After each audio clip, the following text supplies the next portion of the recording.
Abbas IAS में आपका स्वागत है। आज हम लोग इकोनॉमिक टाइम्स के संपादकीय का विश्लेषण करेंगे। संपादकीय का विषय है for greater startup use of DVR shares. सबसे पहले हम लोग दो टर्म को यहाँ पे जानेंगे। सबसे पहले डीवीआर शेयर क्या है, डिफरेंशियल वोटिंग राइट शेयर क्या है। तो सबसे पहले इसे हम लोग देख लेते हैं, उसके बाद फिर जो है संपादकीय आगे पढ़ेंगे। डिफरेंशियल वोटिंग राइट्स और डुअल क्लास शेयर्स।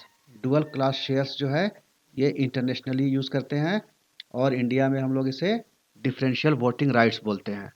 तो डुअल क्लास शेयर में या डिफरेंशियल वोटिंग राइट्स का क्या फ़ायदा है? ये जो है प्रमोटर को या फाउंडर को या संस्थापक को जो है मैनेजमेंट कंट्रोल अपने हाथ में रखने में जो है हेल्प करता है। अब इसको इस तरह से समझिए, जैसे फेसबुक को लीजिए, उनके chief executive officer mark Zuckerberg जो है, उनके पास फेसबुक का 28% क्लास बी शेयर है और उनका वोटिंग राइट क्या है, 54% के आसपास जो है इनका वोटिंग राइट है। क्लास बी शेयर में क्या है, एक शेयर को जो है 10 एक शेयर को 10 वोट का राइट दिया गया है।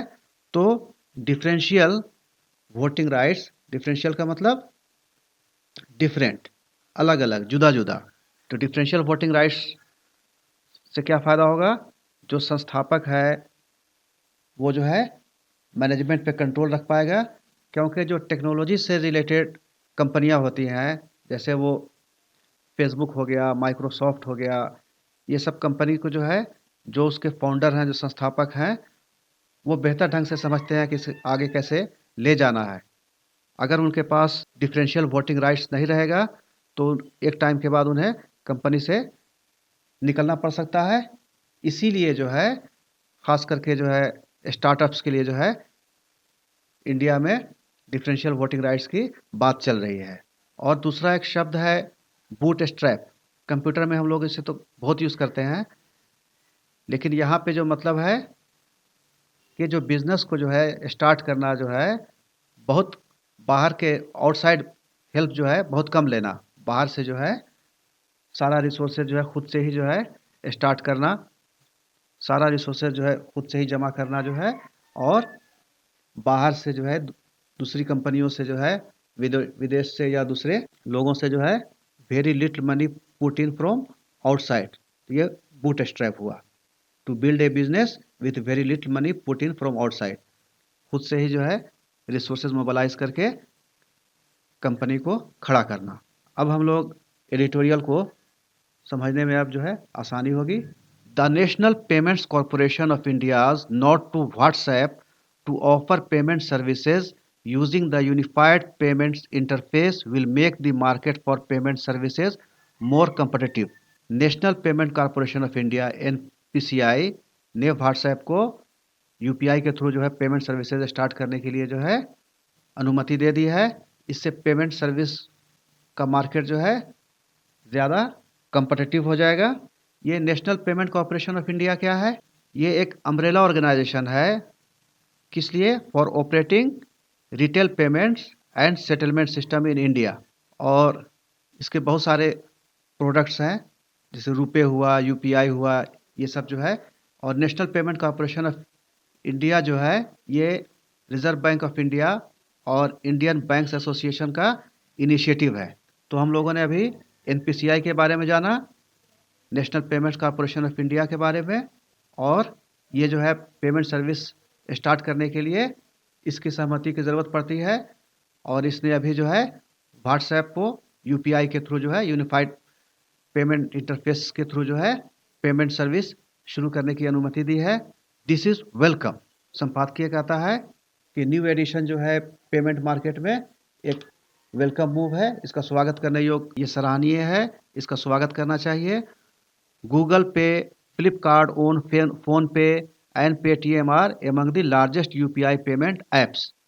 अभी एग्जिस्टिंग जो है यूपीआई पेमेंट ऐप कौन कौन से हैं, गूगल पे है, फ़ोन पे है, पेटीएम है, ये सब जो है यूपीआई बेस्ड पेमेंट ऐप्स हैं।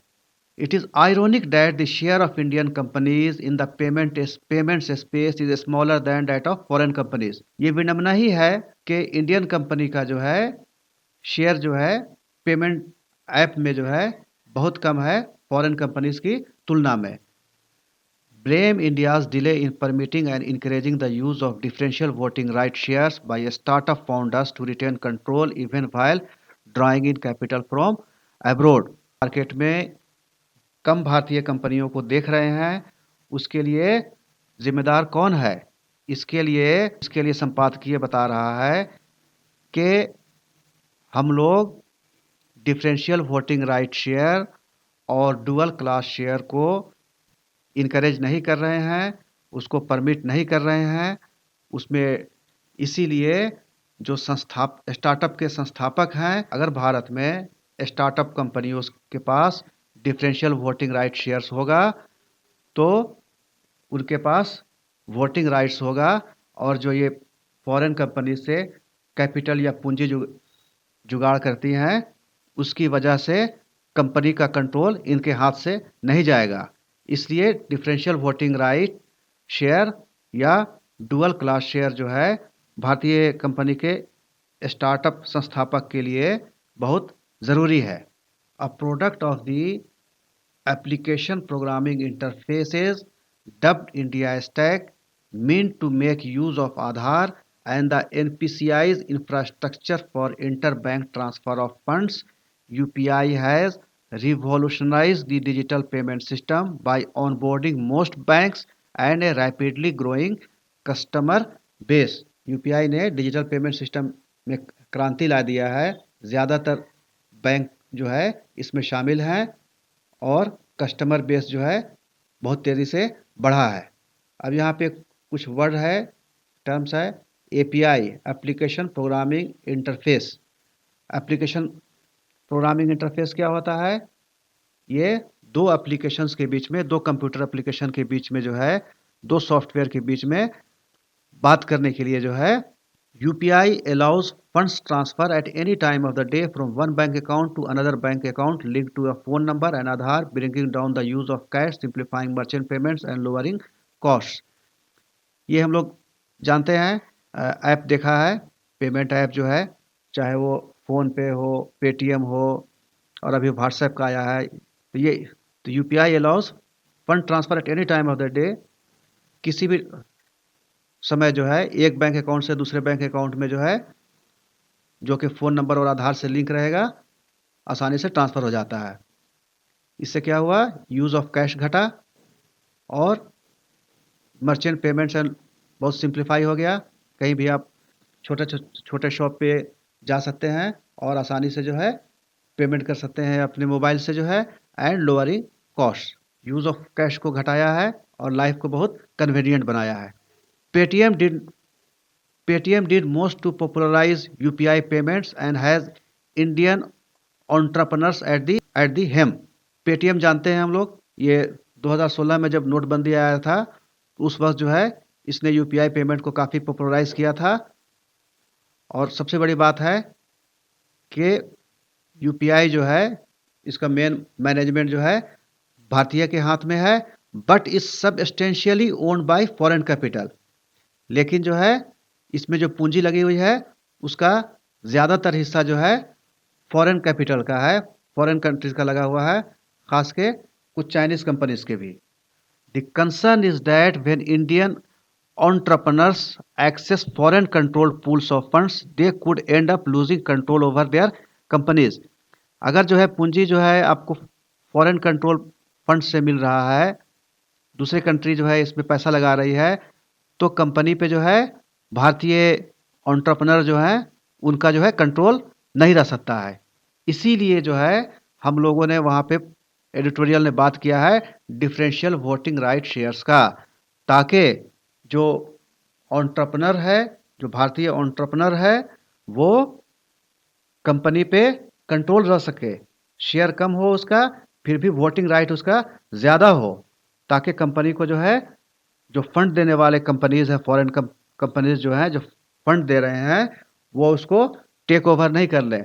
While the rules around DVR shares have been liberalized recently, The choice before Indian startups was either to bootstrap themselves or potentially lose control by accepting foreign capital.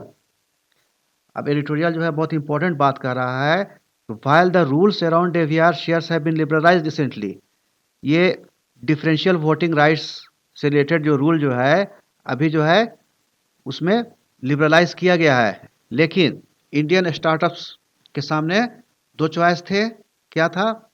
पहला choice था either to bootstrap themselves. Bootstrap का माने हम लोगों ने देखा कि बिना बाहर के हेल्प से जो है बिजनेस को जो है चलाने का, या तो अपने बिजनेस को जो है खुद से चलाएं बहुत कम हेल्प लेकर के बाहर, और दूसरा क्या था? Potentially lose control by accepting foreign capital. अगर बाहर से पूंजी लेंगे, आप दूसरे कंट्री से पूंजी लेंगे, तो आप मैनेजमेंट कंट्रोल जो है, कंपनी का मालिकाना हक जो है, वो आप लूज कर जाएंगे। It would be useful to have a larger supply of Indian venture capital as well, including from Indian pension funds who need to diversify their asset classes. अब यहाँ पे बहुत इंपॉर्टेंट बात कही जा रही है। ये वेंचर कैपिटल समझते हैं क्या होता है? वेंचर कैपिटल जो है बहुत सारी कंपनियां जो है स्टार्टअप्स में जिसको समझती हैं कि इनका पोटेंशियल आगे होगा, उसको वो फंड देती हैं कि इस कंपनी को आगे प्रमोट करो, बढ़ाओ। और जब कंपनी जो है एक ख़ास तरक्की कर जाता है, तो ये कंपनियां जो वेंचर कैपिटल्स होती हैं मार्केट में इसका शेयर लाती हैं और अपने जो कैपिटल उसने लगाया है उसको बेच करके जनरली बाहर निकल जाती हैं, या फिर अगर बाहर नहीं निकलेंगे तो वो फिर उस कंपनी पे जो है कंट्रोल कर लेंगे उसको। It would be useful to have a larger supply of Indian venture capital as well. India में रिसेंटली इधर जो है वेंचर कैपिटल शुरू हुआ है, लेकिन जो है ज़्यादातर वेंचर कैपिटल जो है फॉरेन कंट्री के ही हैं। तो एडिटोरियल जो है, संपादकीय जो है, कह रहा है कि ये लाभदायक होगा कि इंडियन वेंचर कैपिटल जो है it would be useful to have a larger supply of Indian venture capital as well. Indian venture capital का जो है ज़्यादा सप्लाई करने के लिए, including from Indian pension funds who need to diversify their asset classes. और इसमें startups के लिए जो है फंड और कहाँ से आए? इंडियन पेंशन फंड से भी आए। इंडियन पेंशन फंड को जो है एक बार प्रपोजल दिया गया था कि 1% ऑफ जो ओवरऑल एसेट है जो इंडियन पेंशन फंड का, उसको अल्टरनेट इन्वेस्टमेंट फंड के लिए जो है रखा जाए। तो कहने की बात यह है कि इंडियन वेंचर कैपिटलिस्ट को जो है आना चाहिए ज़्यादा से ज़्यादा, और स्टार्टअप्स जो है उसको हेल्प करना चाहिए, उसमें इन्वेस्ट करना चाहिए, उसमें निवेश करना चाहिए। तब जो है फॉरेन टेक ओवर से जो है, कंपनी के फॉरेन टेक ओवर से हम लोग बच सकते हैं, और इंडियन पेमेंट पेमेंट मार्केट में इंडियन कंपनीज का जो है नंबर्स को बढ़ा सकते हैं। जैसा कि शुरू में ही कंसर्न दिखाया गया था कि पेमेंट मार्केट में इंडियन कंपनियां बहुत कम हैं, और उसकी वजह बताई गई थी कि डिफरेंशियल वोटिंग राइट्स जो है, डिफरेंशियल वोटिंग राइट शेयर्स जो है, या डुअल क्लास शेयर जो है, उसको इनकरेज नहीं किया गया है, उसको प्रमोट नहीं किया गया है, उसको परमिट नहीं किया गया है। इसकी वजह से क्या होता है कि इंडियन स्टार्टअप्स का फॉरेन कैपिटल, बाहर की कंपनियों की पूंजी जो ज़्यादा लगी रहती है, और हमेशा टेक ओवर का जो है ख़तरा बना हुआ रहता है। इसलिए उससे बचने के लिए जो है डीवीआर शेयर्स का प्रोविज़न जो है ज़रूरी है। तो अभी तक के लिए इतना काफ़ी है। फिर मिलेंगे एक नए टॉपिक के साथ। तब तक के लिए इजाज़त दीजिए। धन्यवाद।